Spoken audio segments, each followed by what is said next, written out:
Hey honey buns, I decided to start the new year off with a helpful video for artists who would like to learn exactly how you can scan large drawings at home on a regular size scanner and how to prepare them to be printed. I have been using the same scanner since I was in high school and I'm 24 now. Mine is definitely no spring chicken, but it gets the job done. It scans about 9 by 12 inches, maybe 10 by 13, and my pieces are always at least 14 by 17 inches. But with this method, I'm capable of scanning up to 16 by 20 inches onto my little itty bitty scanner. So you don't need a brand new high-tech scanner either. You just need to know how to work with what you have. So the method is simply scanning your drawing in sections. I'm going to use a 16 by 20 inch drawing of Iron Man and Thor that I did recently.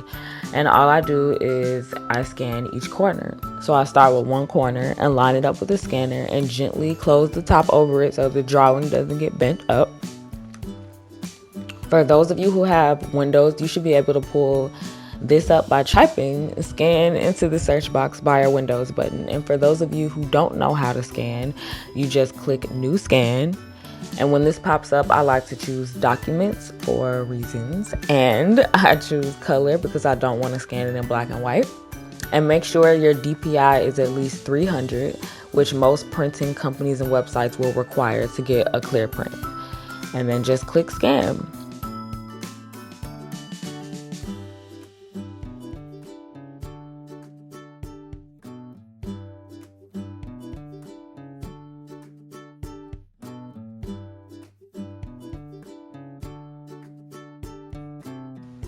So there's our first section of our drawing, Iron Man's hand. If you're using the program I'm using, this image is automatically saved in the Scan Documents folder in your Documents section of your computer. But you could always save it yourself somewhere else just to be safe. So now I'm just going to flip my drawing over to scan the opposite side, line it up with my printer again, and gently put the top down.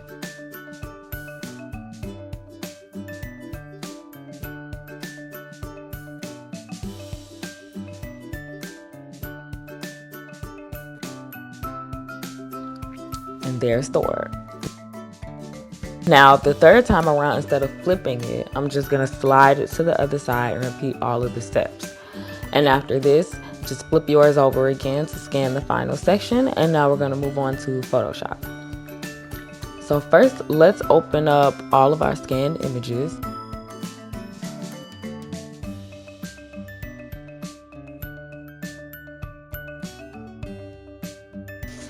Now these images are huge, so we need to create a document that we can stitch them all together on. So I just create like a 7,000 pixel document because I figured that should do it. Now I'm going to right click on the image that is one of the top corners. I don't really like to start from the bottom.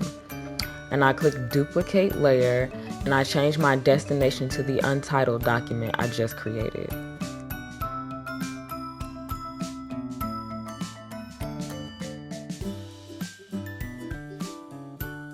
So there he is. Now I'm going to repeat the step with the image that goes next to the one I just duplicated. For me, that would be Thor.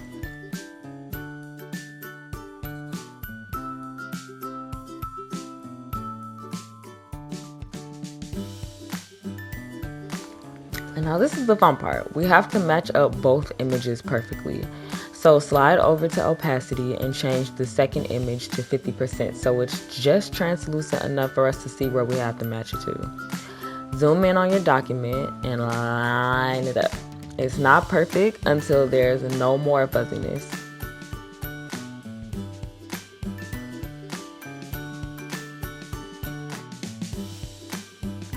And when you're sure there's no more fuzziness, change the opacity back to 100% and grab your eraser tool to erase the extra lines.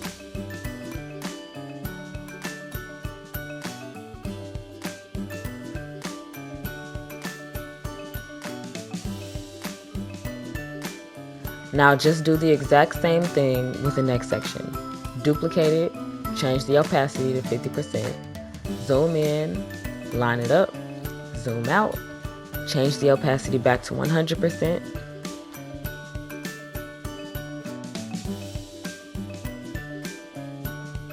Now to erase the extra lines, you want to use a brush that has a circular shape and you want it to be soft. If you see some white, that means you erased too much and you need to go back and do it again.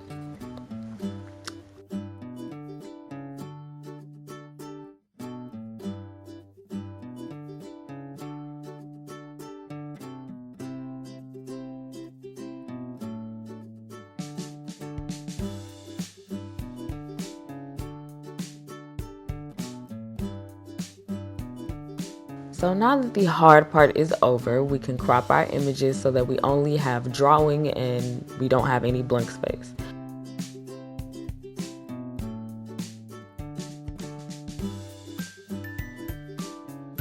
And since I plan on making 16 by 20 inch prints, I'm going to change my dimensions to 16 by 20 and just crop it again.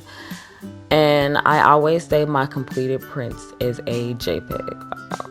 Before saving yours, you could always play with the colors and the brightness and the saturation and contrast and whatever you want until you feel like your print is perfect. I hope this tutorial has been helpful. Please comment below any other Artorials, that's my new word, that you would like to see from me in the future. Thanks for watching. Bye-bye.